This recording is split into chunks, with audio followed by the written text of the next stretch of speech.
Hey everyone, this is Scott from certmedia.com, and in this video I'm going to be going over Nextend Social Login Pro. I'm not going to be showing you how to set up all of the individual providers. There will be separate videos for that because it is quite a lengthy process for some of them, and I'm talking about you, Apple. However, I'm going to be answering a very important question as to whether or not you should be paying for the Pro version and what you get and if it's worth your time.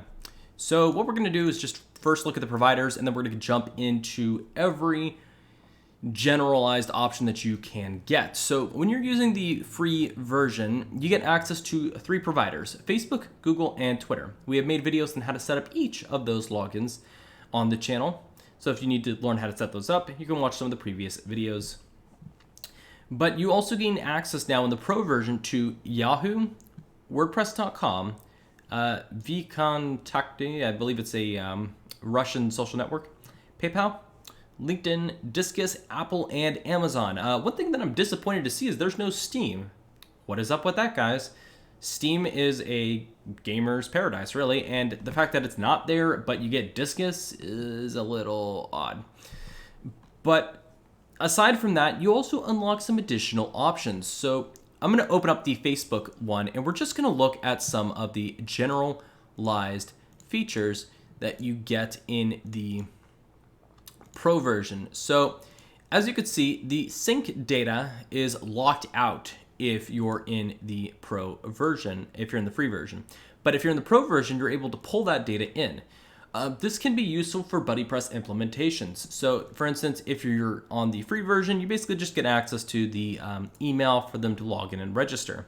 But you're able to sync data with the account. So if you're having a BuddyPress powered website and somebody signs in, you're able to, first of all, sync the data on register, but you can also resync the data every time they log in or relink the account.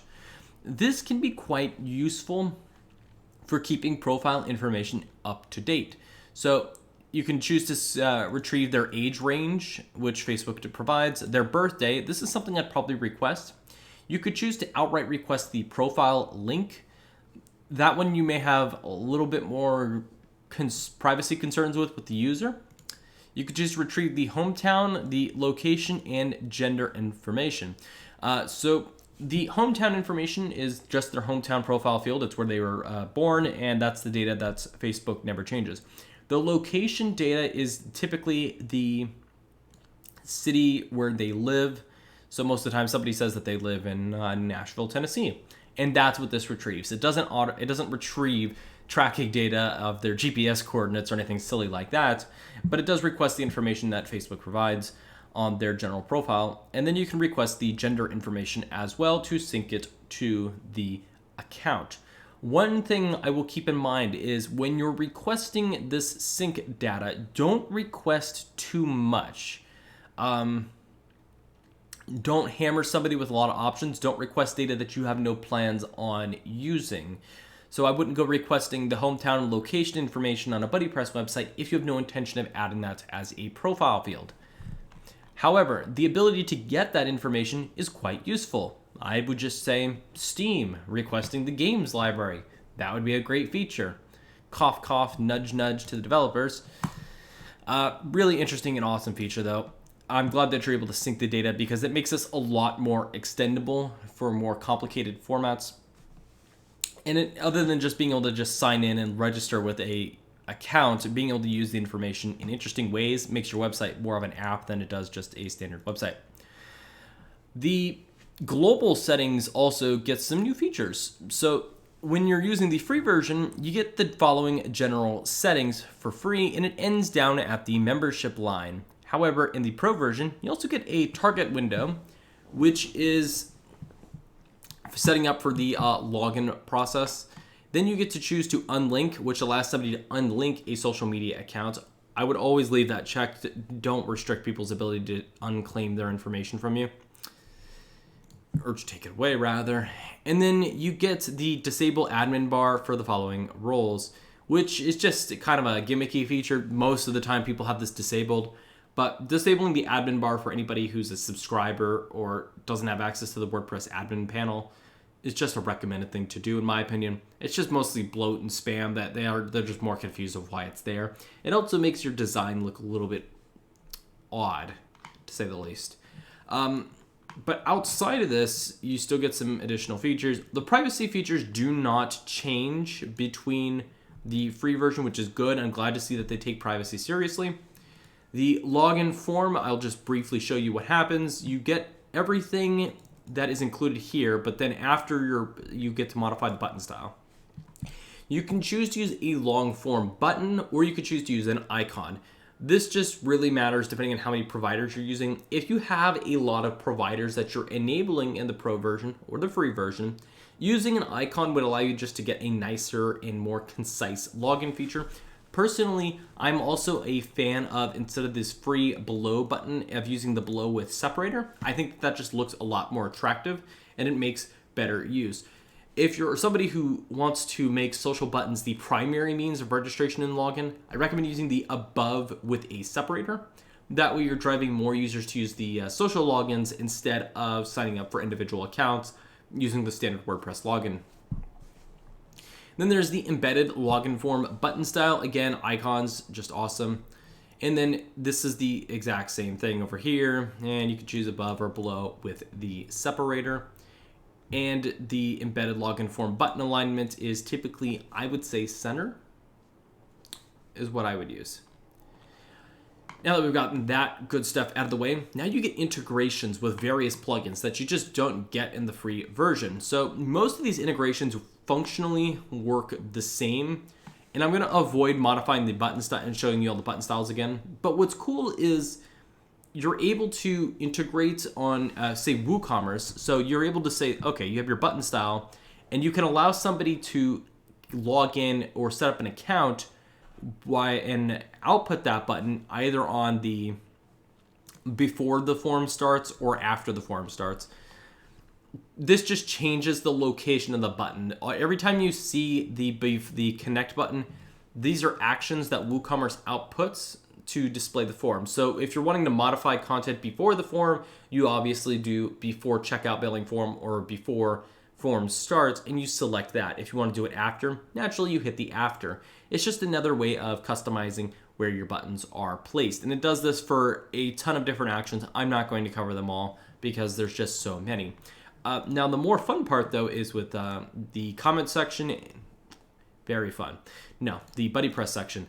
The comment section is functionally the same as WooCommerce. It just allows you to have a little button that says you can sign in here, and I would use the icon type, and then I'd have it center aligned to avoid any fuzziness that you'll get with some of the WooCommerce layouts that certain themes are building with, particularly some of the larger themes on ThemeForest, so I would just use center alignment. Then you get BuddyPress. BuddyPress is the one that really everybody who uses these types of plugins is here for. You can choose on the registration form to output it before the registration form, before the account details button, and then after the registration form. Whichever one you go with is honestly up to you. I'm a fan of the larger button style on the registration page because it draws more attention. BuddyPress's registration page is quite large because your default form fields are also on there. So if you're building a profile layout with various information like a short little snippet about them, their name, where they're from, so on and so forth, they have to fill out all that information on registration. So a small icon will get lost, so I do typically recommend using a larger button only for those pages. Then you can do a sidebar login form to show some themes that use BuddyPress display the social buttons twice in the same login form. This can disable the one for the BuddyPress sidebar login form action. If you have a sidebar on BuddyPress, this just prevents it from showing up twice. And really, it's just the same as everything else. But you do get the flexibility of merging the account and registration process, which honestly, between all these different plugins, everybody has their own little bit of system and how that information gets stored.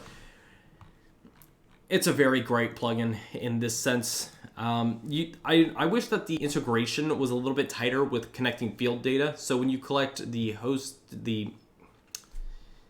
you collect data from Facebook, like with their home city or whatever, the hometown, if there was a way to automatically sync the data with BuddyPress that wasn't really complicated, because I feel like the average user who's using this plugin is already going to struggle a little bit without putting the data. Really, you really just buy this plugin for the login options. I really wish Steam was an option. And I also don't see many options for really non-US users. It'd be awesome if Pinterest was an option or Instagram. I'm not sure if either one of those still has an active API though for it, but if they do, those would be nice platforms. A sort of wish list idea would be Pinterest, Insta, Steam for most of the world. If you're looking for like Sina Weibo is a Chinese social network. I'm not sure if they even have a documentation that's in English, but if they do, I do think that should be added just for the international user base. A lot of WordPress plugins do seem to drop international users and just forget about them. I would really hope that down the line it's at least added as an option. But this is just a great plugin. I don't have any gripes with this plugin because it does its job very well. I just wish it had some extra platforms, notably Steam, but I can't have everything now, can I? If you have any questions specifically about this plugin, please feel free to ask in the comments below. If you're unsure of whether you want it or not, really it's going to come down to, do you need any of the platforms that this plugin provides? Yes or no? If it's a yes, I would just pay for the pro version. Unlike some of the free plugins that exist, this one has been updated for a long time now, and they're putting more Steam behind it than they used to, which is awesome. Now, not the Steam platform, but they're putting some more work into it at least. But otherwise, it's mostly just down to platforms and integrations. If it's just a standard login and you need somebody if you want to log into your website via Facebook, use the free version. If you're using a BuddyPress website, I would say get the pro version. And if you need to have additional login options, definitely get the pro version. Otherwise, thank you all so much for watching. Make sure to like and subscribe, and I'll see you in the next one.